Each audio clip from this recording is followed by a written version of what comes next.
Ayy, look, ayy.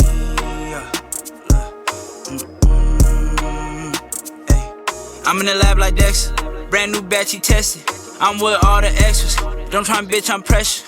I'm the type to step on steppers, I'm the type to step on steppers, I'm the type to step on steppers, I'm the type to step on steppers. And let's go ahead and talk about this MVP race. As we're a little over halfway through the NBA season, the MVP race has, gone up and down. To start off the year, leading all the way up until late January, the front runner for this award was Joel Embiid until he went down with an injury, and he'll be coming back in late March, early April.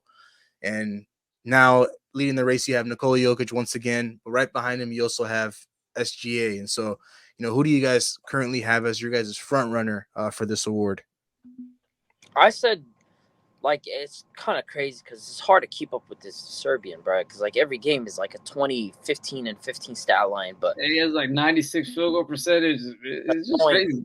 Every game, fake ass numbers. But my MVP for this season so far is Shea, just because.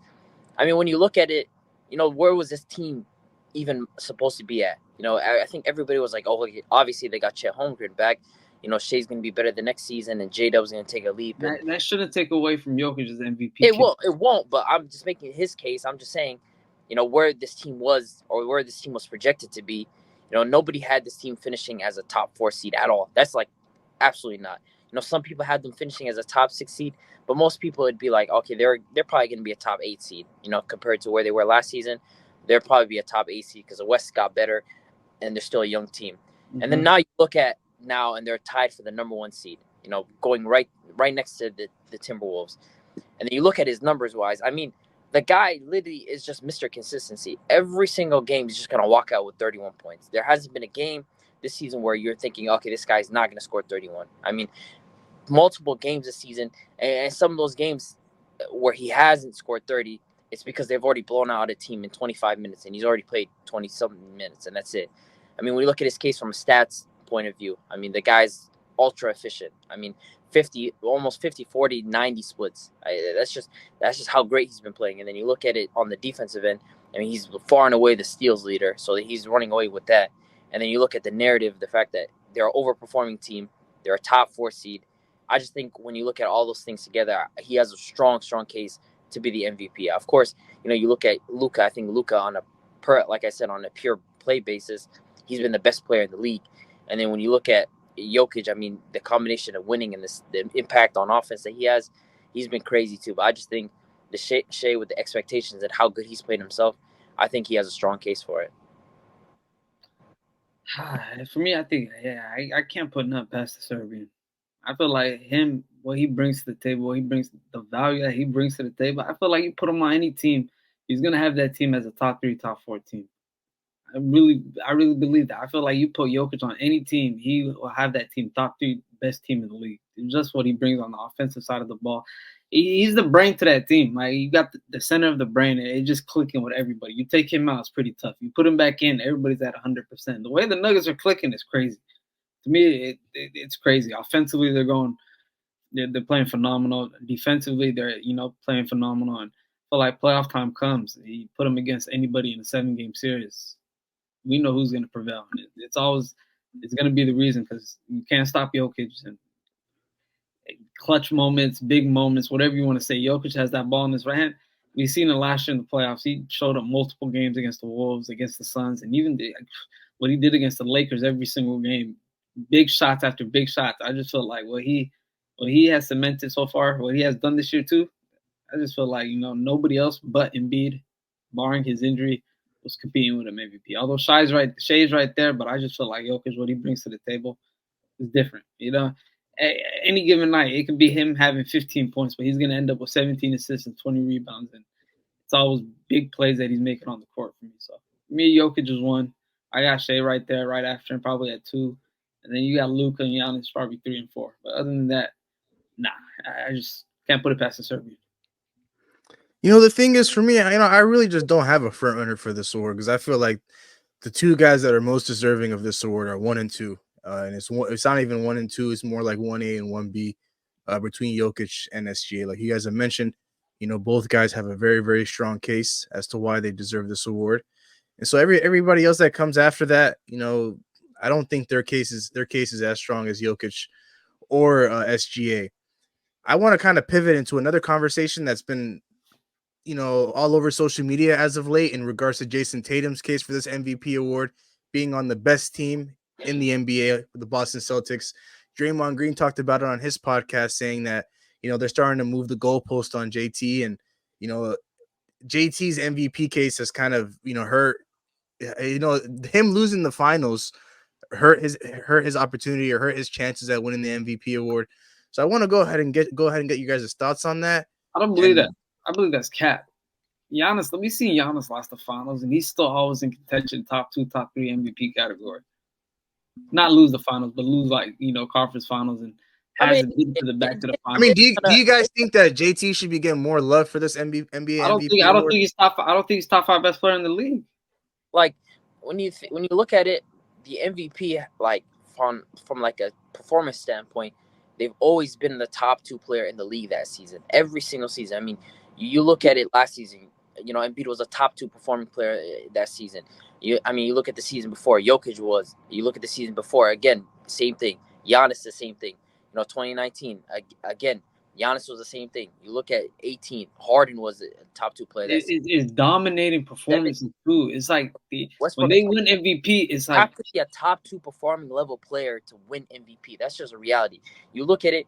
He hasn't been better than Shea. He hasn't been better than Jokic. He hasn't been better than Giannis. He wasn't better than Luka. And he was not better than Donovan Mitchell, because Donovan Mitchell, especially the last 2 months, was absolutely phenomenal when everybody got injured. I'm gonna throw Kawhi in there too. Kawhi for stretch, like the thing is, what hurts Kawhi? It kind of slowed down now. The beginning, Kawhi was again, this got cut off.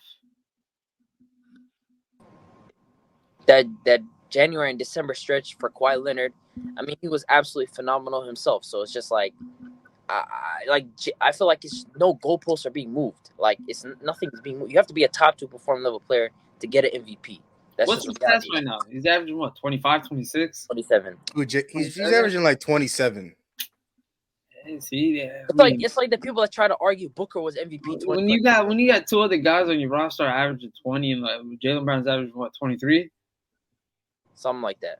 See, and then Derek White's at 16, and Holiday's at 15. I'd understand his case if he was a top 2 level performer. Yeah, but he's not. So it's just he's really not. Like he'll probably make first team All NBA. Sure, I don't mind that. I don't know if he will. He probably will. I'm not gonna lie. Especially ever since Embiid got hurt, that he's probably. You still got Jokic center. I'm taking Giannis at. That's 2. Luka's 3. Shea's 4. He's probably gonna take that last spot.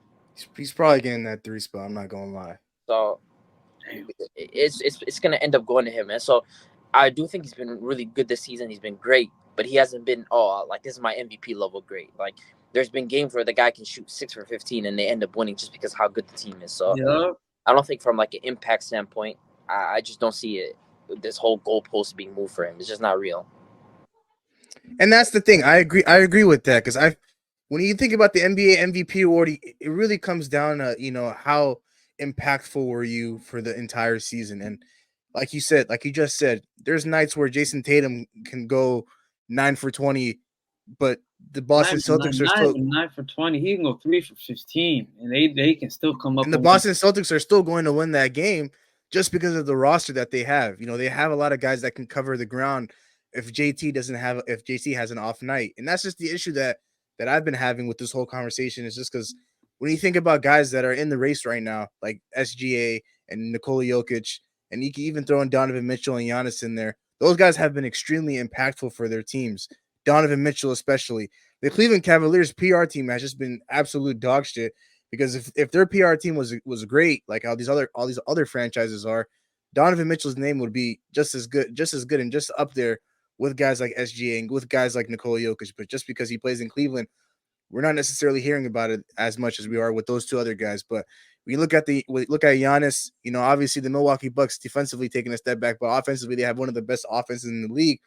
And that's credit to Giannis and what he brings to the table. And so it's just like, from an impact standpoint, I don't think that they're moving the goalposts. I don't think him losing the NBA Finals, is hurting his MVP case, because I think a lot of people have moved past that. A lot of people have moved past the fact that, during that NBA Finals run, he was great up until the NBA Finals, where he didn't necessarily perform up to his standard. But at the end of the day, we're 2 years removed from that conversation, and that L that he took over there has not carried over into last season. Has not carried over into this season. I just feel like, if Jason Tatum was playing like a top 5 player in the NBA, everybody would hear about it. But that's just not the case, and so that's really my whole issue with it.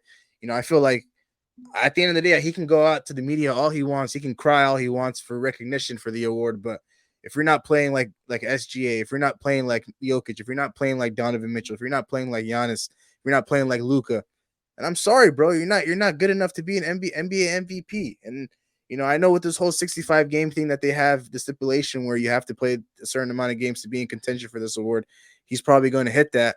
But at the end of the day, you also have to have the numbers to back it up. You have to have the impact to back it up, and you could be the best player on the best team, but that doesn't necessarily mean you're the most impactful. You've been the most impactful player in the league. When they gave it to Russell Westbrook, for the triple doubles and all that stuff, he made history that year. But he was also extremely impactful for his team. Being 1 year removed from losing Kevin Durant, one of the best players in the league, and so, at the end of the day, should he be receiving a little bit more love? Not necessarily.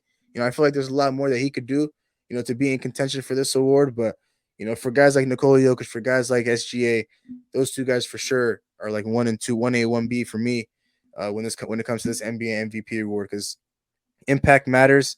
And I'm glad that the NBA as a whole, they're seeing what those two guys are doing on a nightly basis, and they're also acknowledging Jason Tatum.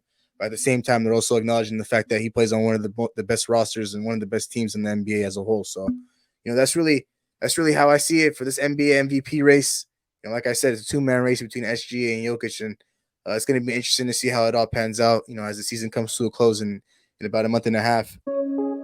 Record a new hit, then we making us a film. Wouldn't sign a deal if I got a couple mil. Been in the lab, now they throwing out deals. Me and now Lakes, now that's overkill.